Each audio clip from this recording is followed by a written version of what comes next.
Hello दोस्तों, welcome to my channel Funds Story.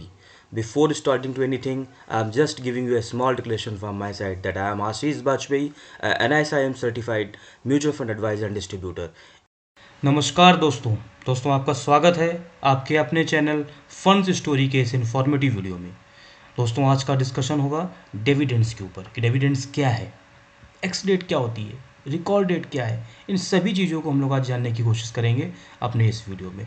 दोस्तों video start करने के पहले अगर आपको हमारी चीज़ें पसंद आ रही हैं तो प्लीज़ हमारे चैनल को लाइक करें, सब्सक्राइब करें और बेल आइकन को ज़रूर प्रेस करें, जिससे हमारे अन्य वीडियो की जानकारी आपको पहले से होती रहे। दोस्तों चलिए स्टार्ट करते हैं। दोस्तों डिविडेंड्स क्या है बेसिकली?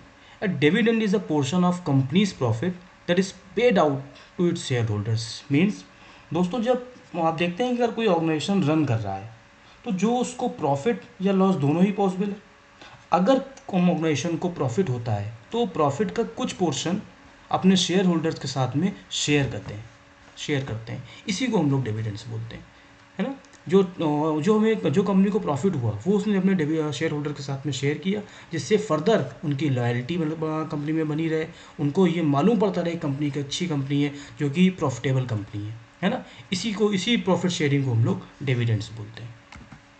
दोस्तों देखें डिविडेंड्स ये कैसे मिलता है।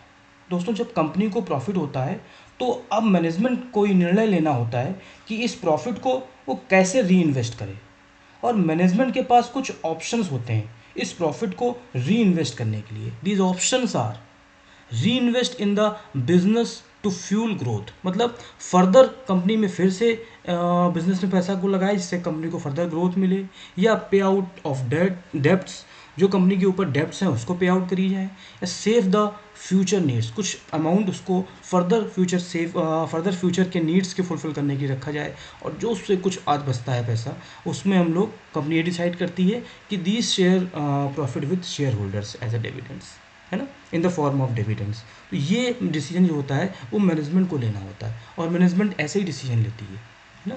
अब हम लोग ये देखेंगे कि नेक्स्ट स्लाइड में कि ये डिविडेंड्स का जो डिस्ट्रीब्यूशन है वो कैसे होता है ना। देखिए डिटरमाइन ऑफ प्रॉफिट मीन्स का मतलब हो गया, जैसे कंपनी में एक प्रॉफिट उसको कोई प्रॉफिटेबल ऑर्गेनाइजेशन है, प्रॉफिट ऑर्गेनाइजेशन में क्या होगा, जो उसके सारे एक्सपेंडिचर होंगे वो, जो उसके टैक्स लाइबिलिटीज़ होंगी वो सारी हटाने के बाद में जो कंपनी को नेट प्रॉफिट बचता है, आएगा कंपनी का आया, इसी को हम लोग बोलते हैं कंपनी को प्रॉफिट हुआ। अब ये उसके बोर्ड ऑफ डायरेक्टर्स जो होते हैं उनको ये डिसीजन लेना होता है कि इस प्रॉफिट को, जो हमने पहले डिस्कशन हम लोगों ने इससे पहले स्लाइड में किया था, कि उसके अकॉर्डिंग इसको हम कैसे री इन्वेस्ट करेंगे, कितना पोर्शन हम लोग अपने शेयर होल्डर्स को एज अ डिविडेंड्स के रूप में देंगे। ये डिसीजन जो होता है वो बोर्ड ऑफ डायरेक्टर्स लेते हैं। फिर ये बोर्ड ऑफ डायरेक्टर्स इस प्रपोजल को जो उसकी एजीएम होती है कंपनीज की एनुअल जनरल मीटिंग्स उसमें रखते हैं, और एनुअल जनरल मीटिंग्स में सारे शेयर होल्डर्स उस पर अप्रूवल देते हैं ना। फिर उस अप्रूवल के बाद में फिर अनाउंसमेंट होती है। इस अनाउंसमेंट में क्या होता है, सारी ही चीज़ें, कितना हम लोग शेयर में डिविडेंड्स, किस पोर्शन में हम लोग डिविडेंड्स देने वाले हैं, क्या उसकी डेट होगी, किस डेट के, क्या उसकी एक्स डेट होगी, क्या उसकी डिस्ट्रीब्यूशन की डेट होगी, ये सारी जो डिस्ट्रीब्यूशन की डेट है ये सारी चीज़ें इस अनाउंसमेंट में निकल के आती हैं, है ना। कुछ इंपॉर्टेंट डेट जो हम लोगों ने भी डिस्कस करी थी, ये बहुत कन्फ्यूजन इसमें रहता है। कई लोगों ने मुझसे पूछा इसमें एक्स डिविडेंड डेट क्या होती है, रिकॉर्ड डेट क्या होती है, क्या रहता है इसमें, कैसे हम लोग उसमें क्या अंतर होता है बेसिकली। देखिए दोस्तों, जो डिक्लेरेशन डेट का मतलब होता है जब कंपनी ने ये जो डिसीजन लिया है कि उसको डिविडेंड्स देना है, अब उसी में वो डिक्लेयर करेंगे हम कितना रुपी वाइज कितना डिविडेंड्स दे रहे हैं, किस डेट को हम लोग डिविडेंड दे रहे हैं, ये सारी चीज़ें इसमें रिवील होती हैं, है ना। इसके बाद में आती है जो जो कुछ डेट्स को लोग बात करते हैं, like record date. Record date basically दोस्तों क्या होती है, जिस डेट तक आपके डीमैट अकाउंट में अगर शेयर्स हैं तो आपको एलिजिबिलिटी है डिविडेंड्स पाने के लिए, ठीक। उस डेट के पहले आपके पास में उस रिकॉर्ड डेट के पहले आपके पास में शेयर्स आपके डीमैट अकाउंट में होने चाहिए, और इस रिकॉर्ड डेट के पहले 2 से 3 दिन के पहले आपकी एक्स डिविडेंड होती है ना। एक्स डिविडेंड में बेसिकली क्या होता है, the ex dividend date is usually set on 2 और 3 business days before to record date, 2 या 3 दिन पहले इसकी रिकॉर्ड डेट के पहले रहती है। और if you purchase shares on or after this date, ex dividend date, you will not going to receive or upcoming dividends. अगर आपके पास एक्स डिविडेंड की डेट के पहले आपके पास शेयर्स होने चाहिए, आपने परचेज कर लिए होंगे, तभी आपको डिविडेंड्स के आप हकदार रहेंगे, है ना।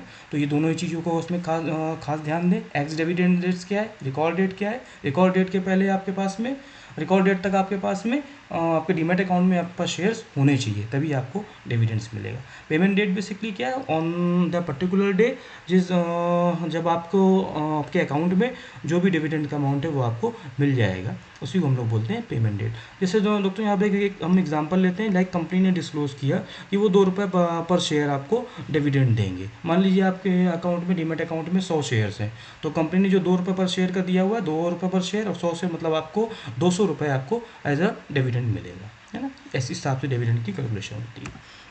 अब दोस्तों देखें, how to find dividends paying stocks. ये बहुत अच्छा, कई लोगों ने मुझसे पूछा हुआ है डिविडेंड स्टॉक कैसे हम लोग को मालूम पड़ेंगे, कैसे मिलेंगे। तो identifying the companies that paying dividends. जब हम लोग कंपनीज की पर्टिकुलर वेबसाइट में जाते हैं तो वहाँ पर हमको देखना होगा इस कंपनी में डिविडेंड यील्ड क्या है। हर कंपनीज की वेबसाइट में क्लियरली मेंशन रहती है, तो जिस कंपनी की अच्छी डिविडेंड यील्ड होगी हम उसको प्रेफर करेंगे, वहाँ डिविडेंड्स हमको अच्छा मिलेगा। Analysing and dividend history. देखिए ये भी इसमें भी है कि कंसिस्टेंसी और ग्रोथ भी है कि नहीं उसमें। हर साल अगर कोई कंपनी कंसिस्टेंट है और उसमें ग्रोथ है, डिविडेंड को देने में शो करता है कि डिविडेंड तो एक प्रॉफिट का पोर्शन है, इट मीन्स कि जो कंपनी में कंसिस्टेंसी ग्रोथ आ रही है, जो कंपनी है, जो ऑर्गेनाइजेशन है, वो कंसिस्टेंसी आपका प्रॉफिटेबल है ना, वो हम उसमें देखेंगे। थर्ड में जो है इसमें वो स्क्रीनिंग टूल्स। देखिए कई स्क्रीनिंग टूल्स होते हैं, कई साइट्स होती हैं जहाँ से हमको मालूम पड़ जाएगा कि किन किन स्टॉक में डिविडेंड आने वाला है, किसकी डिविडेंड यील्ड अच्छी है, सारे फंडामेंटल्स हमको मिल जाएंगे। लाइक मनी कंट्रोल हो गई, आपकी टिकल टेक वेबसाइट हो गई, आप यहाँ पर जाएंगे, these all are the free website, सारी फ्री वेबसाइट्स हैं, आप यहाँ पर कीजिए, उसमें लॉगिन करिए और आपको सारी जानकारी वहाँ से मिलती रहेगी, है ना। Few more facts about dividend. दोस्तों ये एक बहुत बड़ा क्वेश्चन है कि why company is paying dividends. हमारे दिमाग में आता है ना, अगर कंपनी को प्रॉफिट हो रहा है तो पूरा प्रॉफिट वो अपने पास में रखे ना, जो प्रॉफिट हमको, अगर मान लीजिए शेयर मेरा बढ़ रहा है तो मेरे को खुद ही प्रॉफिट, उसमें खुद ही मेरे को पैसा मिलेगा। बट कंपनी डिविडेंड्स क्यों बांटती हैं? One of the best one कि देखिए अगर कोई कंपनी डिविडेंड्स दे रही है मीन्स वो प्रॉफिटेबल है। अगर वो प्रॉफिटेबल दे रही है तो ये एक अच्छा मैसेज इन्वेस्टर्स के बीच में जाता है कि जो उनका जो इन्वेस्टमेंट है वो एक अच्छे ऑर्गेनाइजेशन में है, तो इस जो कंपनी है वो प्रॉफिटेबल है वो ये। और दोस्तों इसी माध्यम से कंपनी ये भी दिखाती हैं कि जो शेयर होल्डर्स उनका शेयर रखते हैं, मतलब उनकी जो ब्रांड लॉयल्टी है उस कंपनी के प्रति, उसको भी वो लोग डिविडेंड्स के माध्यम से उनको रिवार्ड देती हैं, है ना। तो ये कुछ चीज़ें जिसमें जो बताती हैं कि कंपनियों को कि कंपनियां क्यों डिविडेंड प्रेफर करती हैं देना। दोस्तों ये पूरी कंप्लीट जानकारी थी डिविडेंड्स के रिगार्डिंग। अगर आपको हमारे प्रयास पसंद आ रहे हैं तो प्लीज़ इसको लाइक करें। हम लोग फिर नेक्स्ट किसी वीडियो में फिर से किसी इन्फॉर्मेटिव वीडियो में मिलते हैं, और हम तब तक के लिए गुड नाइट।